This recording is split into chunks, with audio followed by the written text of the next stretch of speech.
जम्मू कश्मीर में 3 दिनों से लगातार हो रही भारी बारिश और बर्फबारी के चलते जिला रामबन में जम्मू श्रीनगर नेशनल हाईवे पर पहाड़ों से पत्थर खिसकने से यातायात पूरी तरह से ठप हो गया है। भारी मलबा सड़क पर आने से वाहनों की आवाजाही बंद हो गई है और वहीं अगर बात करें तो प्रशासन द्वारा यातायात बहाली करने के लिए युद्ध स्तर पर कार्य किया जा रहा है ताकि जल्द से जल्द यातायात बहाल कर मुसाफिरों को उनकी मंजिल की तरफ रवाना किया जा सके।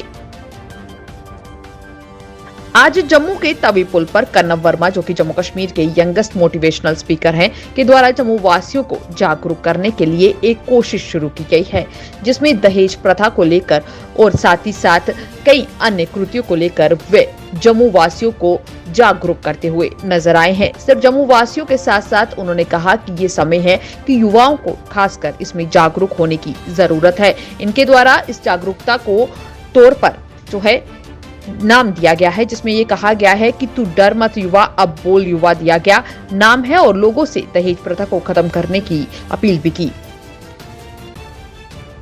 जम्मू कश्मीर में कोरोना से बचाव के लिए एक और बड़ी उपलब्धि हासिल हो गई है।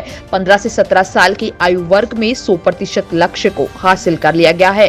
अन्य वर्गों में पहले से ही 100% लक्ष्य हासिल किया जा चुका है। नेशनल हेल्थ मिशन के मिले आंकड़ों के अनुसार 15 से 17 साल की आयु वर्ग में 8,33,000 किशोरों को टीकाकरण का लक्ष्य रखा गया था। परिसीमन आयोग ने सहयोगी सदस्यों के सुझाव और आपत्तियों पर विचार कर तथा कुछ सुझावों को मानने के बाद संशोधित ड्राफ्ट रिपोर्ट शुक्रवार को सदस्यों के साथ साझा की है। सदस्यों से संशोधित रिपोर्ट पर 4 मार्च तक यदि कोई सहमति है तो उसे देने को कहा गया है। संशोधित ड्राफ्ट रिपोर्ट के अनुसार जम्मू की सुचेतगढ़ सीट को बहाल कर दिया गया है। जम्मू कश्मीर सरकार ने सेवा वितरण में सुधार और मौजूदा शासन प्रणाली में अधिक पारदर्शिता और जवाबदेही लाने के लिए सुशासन की दिशा में कई जरूरी कदम उठाए हैं।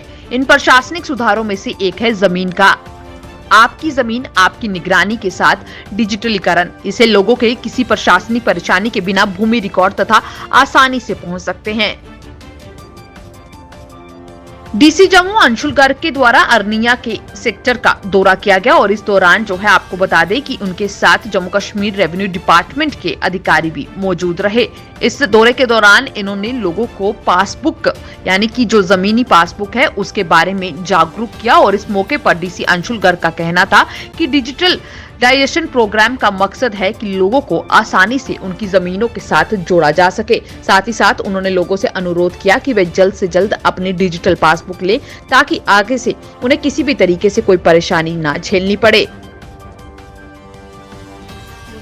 केंद्रीय मंत्री जितेंद्र सिंह ने बताया है कि यूक्रेन में फंसे छात्रों के माता-पिता के देश भर और विशेष रूप से जम्मू कश्मीर से कई कॉल्स प्राप्त हुए हैं। विदेश मंत्रालय लगातार आवश्यक व्यवस्थाएं करने में जुट चुका है। छात्रों के परिवारों को घबराने की जरूरत नहीं है। छात्र दूतावास के संपर्क में हैं और आदेश का पालन कर रहे हैं।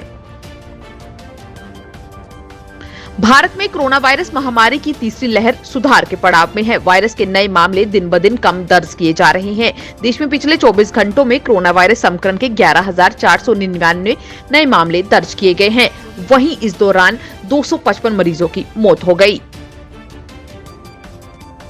केंद्रीय स्वास्थ्य मंत्री मनसुख मांडविया ने पोलियो राष्ट्रीय टीकाकरण दिवस का शुभारंभ किया है। उन्होंने कहा कि बच्चे हमारे देश का भविष्य हैं। बच्चे जब स्वस्थ होते हैं तो स्वस्थ भारत का सपना आसानी से साकार कर सकते हैं।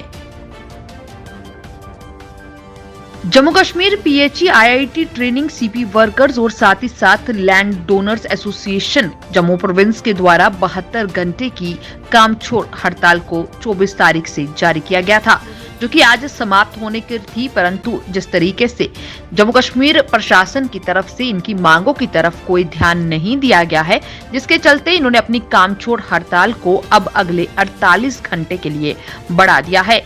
इस दौरान इन लोगों ने जम्मू कश्मीर प्रशासन के खिलाफ नारेबाजी तो की ही, साथ ही साथ इनका ये कहना था कि अगर जल्द ही यहाँ पर मिनिमम वेजेस एक्ट को लागू नहीं किया जाता है और इनकी बाकी समस्याओं को दूर नहीं किया जाता है तो इन लोगों को मजबूरन सड़क पर उतरना पड़ेगा।